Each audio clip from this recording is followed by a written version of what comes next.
चाहे भवनवासी हो, व्यंतर हो, और चाहे असुर कुमार हो, और चाहे वैमानिक देव हो, चाहे लौकांतिक देव हो, और चाहे 5 अनुत्तर के देव हो, हर प्राणी उन्हें देखकर नतमस्तक हो जाता है।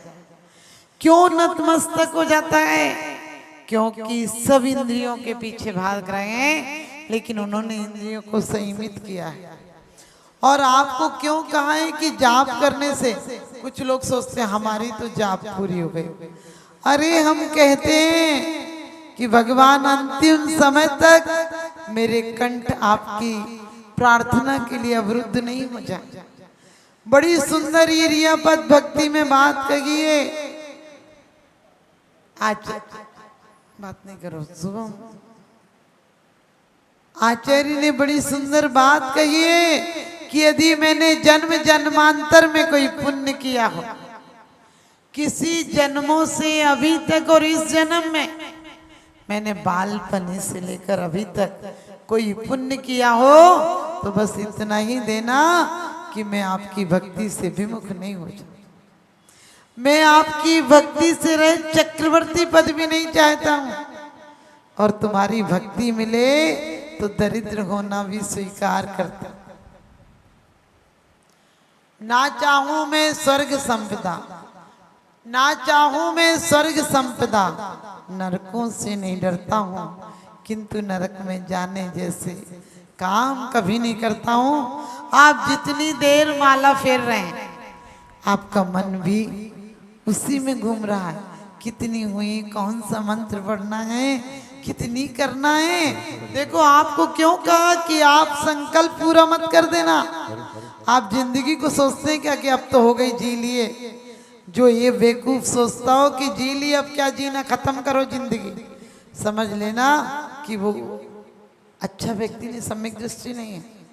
क्योंकि सम्यक दृष्टि तो दीर्घायु होता है, और दीर्घायु अपने परिवार को चलाने के लिए नहीं होता है। दीर्घायु इसलिए होता है कि जब तक जीऊंगा तब तक परमात्मा की आराधना का अवसर मिलेगा।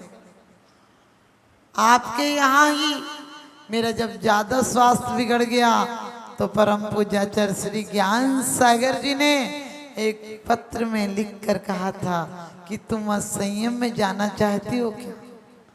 संयम को छोड़कर असंयम में जाना चाहती हो? इसका अर्थ ये कि इस पंचम काल में मनुष्य गति हमें प्राप्त हुई है, संयम प्राप्त हुआ है, और देव गति में सिर्फ 4था गुण स्थान होता है। असंयत तक हो सकता है, 5वां गुण स्थान भी नहीं होता है। भले वो महीनों, समझ गए, श्वास महीनों बाद पक्ष बाद लेते हैं। भोजन जितने सागर की आयु है उतने 1000 वर्ष बाद कंठों से अमृत झरता है। इसमें बीच में ना तो क्षुधा सताती उन्हें और ना खाने का भाव आता है, ना वो खाते हैं, लेकिन फिर भी संयमी नहीं कहलाते, फिर भी वो व्रती नहीं कहलाते हैं। क्योंकि मनुष्य लोग ऐसा है, कहते हैं कि देवता तरसते हैं। मैंने कहा जिस जगह आज इतना संक्लेश बढ़ गया कि आदमी जीवन से ऊब गया, आदमी मरने को तैयार है, क्या देवता आने को तैयार होगा ऐसी जगह? नहीं, सिर्फ एक कारण है, वो कि यहाँ व्रत और संयम। हम जाप अनुष्ठान कर सकते हैं, हम इंद्रियों पर संयम रख सकते हैं, हम देव के चरणों में लगन बना सकते हैं। इसलिए हर व्यक्ति को चाहिए, परमात्मा जब तक ये सौभाग्य प्राप्त होगा। क्षुद्र व्यक्ति योजनाएं अशुभ की बनाता है और शुद्ध व्यक्ति योजनाएं शुभ की बनाता है। अशुभ पूरा हो जाए तो भी घातक है, और शुभ नहीं भी हो पाए तो भी शुभ शुभ है। आप सबने कहानी पढ़ी है कि एक कौवे का मांस त्यागने वाला, और वो भी जिसका कुछ क्षण पहले ये भाव था कि इनको मार दूं। ये कौन है? लेकिन कुछ देर बाद जब निकट गए, क्योंकि परमात्मा में क्या अंतर है, हमारे और आप में परमात्मा में क्या अंतर, हम कहते भी हैं मुझ में तुझ में बस भेद यही, मैं नर हूं तुम नारायण हो, मैं हूं संसार के हाथों में, संसार तुम्हारे हाथों में। परमात्मा तुम जैसा चाहते हो, परमात्मा चाहते नहीं, ध्यान रखना। परमात्मा को जो चाहता है वो भव से तिर जाता है। हम भगवान से बार बार कहते हैं कि भगवान तुम्हें आना पड़ेगा, वो आएंगे क्या? वो आएंगे क्या? वो नहीं आएंगे हमारे बीच। कोई सीधे सिला से आते हैं क्या? क्या रखा है दौलते जहान में, क्या रखा है दौलते जहान में, क्या रखा है इन पक्के मकान में। जहां रखा है वहां तू जाता नहीं, जो एक बार चला गया वो वापस आता नहीं। ये तो चीन की दीवार है, जो चला गया फिर वापस नहीं आता है। वो चीन की दीवार में हो सकता है कि कोई यातनाएं दी जाए, या तो जन्म जन्मांतरों के लिए यातनाएं दूर हो जाती हैं। ये वो पथ है, एक एक बार भी यदि त्रियंच भी जपते हैं तो तीर्थंकर हो जाते हैं। एक तीर्थंकर की बात नहीं, भील की पर्याय में एक बार व्रतों की आराधना का भाव आया, क्योंकि जितनी शक्ति हो उतना जरूर करना। और जब उसने देखा कि इतने सेठ इतने अमीर लोग इनके पास आ रहे हैं, ये कुछ दे रहे होंगे, जब सब चले गए गरीब आदमी आने का हिम्मत भी नहीं रखता बड़े आदमी के सामने, क्योंकि कहते हैं हे प्रभु इन गरीबों से बना के अपराध तेरा है, हे प्रभु इन गरीबों से बना के अपराध तेरा है, जो इनके सारे जीवन में अंधेरा ही अंधेरा है। और वही हाल हुआ कि जब सब लोग चले गए तो वो कहने लगा आप क्या दे रहे थे इन्हें? और गुरु महाराज जी समझ गए निकट भव्य। उनने कहा था दे नहीं रहे थे, वो कुछ व्रत संयम ले रहे थे। उसने कहा क्या होता है व्रत संयम? अब भील को आप बोलेंगे तो उसे क्या समझ में आएगा? लेकिन उन्होंने कहा कि तुम हिंसा मत किया करो। वो कहने लगा हिंसा? उन्होंने कहा जीवों को मत मारा करो। कहने लगे वो तो पैसा है, वो तो भोजन है, उसके बिना नहीं चल सकता है। महाराज भी जानते हैं, निकट भव्य छोटा सा नियम दे दो। और उन्होंने कहा तुम कौवे का मांस खाते हो? बोले नहीं, कौवे का तो आज तक नहीं खाया। और आदमी भी सोचता सस्ते में नहीं पड़ जा। उसने कहा कौवे का नहीं खाया कहोगे तो कौवे का छोड़ दूंगा। मुनिराज ने कहा देखो छोड़ तो दोगे, लेकिन जो नियम लो दृढ़ता पूर्वक लेना। और उसने छोड़ दिया, चला आया।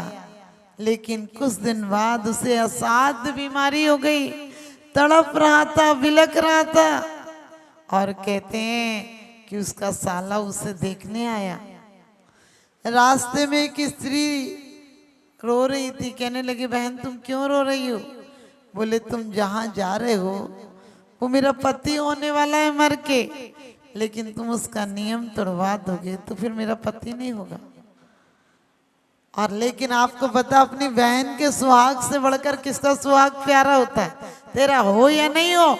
हमारी और आपकी हालत भी ऐसी है, हमारी जान बसती हो, हम दवाइयों के माध्यम से अशुद्ध कोई क्रीम पाउडर कई चीजें ऐसी आ गई जिनका उपयोग हम करते हैं, कितनी जाने जाती हैं उसकी हमें परवाह नहीं, हमारी जान बचना चाहिए। तो वो भी आया कि अपने जीजा जी को समझाएंगे। जब उसने बहुत समझाया कि ले लो ठीक हो जाओगे फिर छोड़ देना, उनने कहा प्राण जा सकते हैं लेकिन कोई ऐसा देवता सा शांत मुद्रा वाला व्यक्तित्व था उसको नियम नहीं तोड़ूंगा चाहे मर जाऊंगा। और वो बीमारी का इलाज ही सिर्फ कौवे का मांस था। हालांकि एक दिन दवाइयाँ हार जाती हैं, एक दिन डॉक्टर हार जाता है और मौत जीत जाती है। हमारे आपके सामने भी सब यही होगा। बकरे की माँ कब तक दुआ मांगेगी? काल सिंह ने मृग चेतन को घेरा, वन वन ने नहीं बचावन हारा कोई यूं समझो। कब तक हम काल का चवैया है, काल सिंह ने मृग चेतन को घेरा, वन में नहीं बचावन हारा कोई, यूं समझो मन में वो 3 दिन के बाद खत्म हो। लेकिन नियम तोड़ने का भाव भी नहीं आया, ये भी नहीं आया क्यों लिया, नहीं लेता तो अच्छा था। सोचता है कोई बात नहीं, जीवन तो आज नहीं कल जाएगा, क्या फर्क पड़ता है। अपन देखो कोई भी जवानी में मर जाए, हम कहते बड़ा बुरा हुआ, कुछ नहीं देख गया, कुछ नहीं देख गया। अरे ये सोचो कलह करके नहीं मरा, झगड़ा करके नहीं मरा, संसार बढ़ाकर नहीं मरा, ये नहीं कोई जवानी में मर जाए। लेकिन हमारी दृष्टि उधर नहीं जाती है। और कोई 90 साल का हो के मरे, खूब फैक्ट्री, खूब सब कुछ, बोले सब देख के गए। अरे जो देखने आए थे वो तो देख के ही नहीं गए, क्या खा के देख के गए? ये घर परिवार देखने आए थे क्या? यहाँ लोग कहते हमारे बाबा जी 6 पीढ़ी 7 पीढ़ी पड़पोता सड़पोता देख कर मरे। हमने उन्हें सोने की सीढ़ी दी थी, हमने कहा मजबूत थी कि नहीं? बोले थी तो ऐसी ऐसी। हमने कहा ऐसी सीढ़ी हो तो फिर पता है ऊपर जाने की जगह नीचे गिरते हो और हड्डी पसली और टूटेगी। और तुम्हारे लोग देते भी सीढ़ी ऐसी, बिल्कुल ऐसी, समझ गए, तार जैसी सीढ़ी होती, इतनी कमजोर होती कि औंधे मुंह जमीन में ही गिरोगे, जमीन में नहीं बल्कि निगोद तक पहुंच जाओगे।